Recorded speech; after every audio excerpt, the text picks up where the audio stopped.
जय श्री सीताराम, जय श्री राधे श्याम। कल हमने पढ़ा था कर्म, धर्म और अनेकों प्रकार के इतिहास कहकर वह वैराग्य और ज्ञान का निरूपण करने लगा।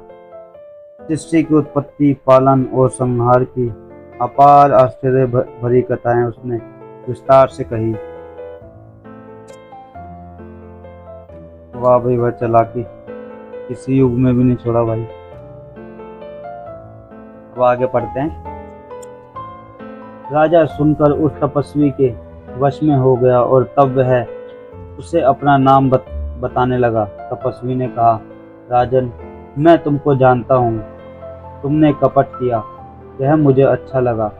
हे राजन सुनो, ऐसी नीति है कि राजा लोग जहाँ तहाँ अपना नाम नहीं कहते। तुम्हारी वही चतुराई समझकर तुम पर मेरा बड़ा प्रेम आ गया है। तुम्हारा नाम प्रताप भानु है। महाराज सत्य केतु तुम्हारे पिता हैं। हे राजन, गुरु की कृपा से मैं सब जानता हूँ, पर अपनी हानि समझकर नहीं कहता। हे तात, तुम्हारा स्वाभाविक सीधापन, प्रेम, विश्वास और नीति में निपुणता देखकर मेरे मन में तुम्हारे ऊपर बड़ी ममता उत्पन्न हो गई है। इसलिए मैं तुम्हारे पूछने पर अपनी कथा कहता हूँ। अब मैं प्रसन्न हूँ, इसमें संदेह ना करना। हे राजन, जो मन को भावे वही मांग लो। सुंदर प्रिय वचन सुनकर राजा हर्षित हो गया और पैर पकड़कर उसने बहुत प्रकार से विनती की। हे दया सागर मुनि, आपके दर्शन से ही चारों पदार्थ अर्थ, धर्म, काम, मोक्ष मेरी मुट्ठी में आ गए हैं। तो भी स्वामी को पसंद देखकर मैं यह दुर्लभ वर मांगकर शोक रहित हो जाऊं। मेरा शरीर वृद्धावस्था, मृत्यु और दुख से रहित हो जाए। मुझे युद्ध में कोई ना जीत सके और पृथ्वी पर मेरा 100 कल्पों तक एक छत्र अब तक के राज्य हो।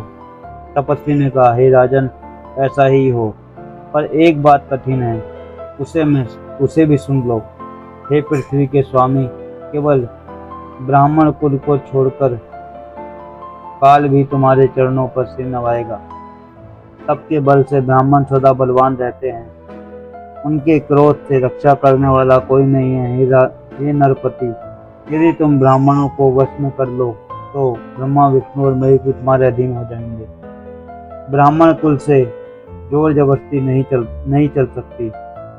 मैं दोनों भुजा उठाकर सत्य कहता हूँ। हे राजन सुनो, ब्राह्मणों के शाप बिना तुम्हारा नाश नहीं, किसी कल्प में नहीं होगा।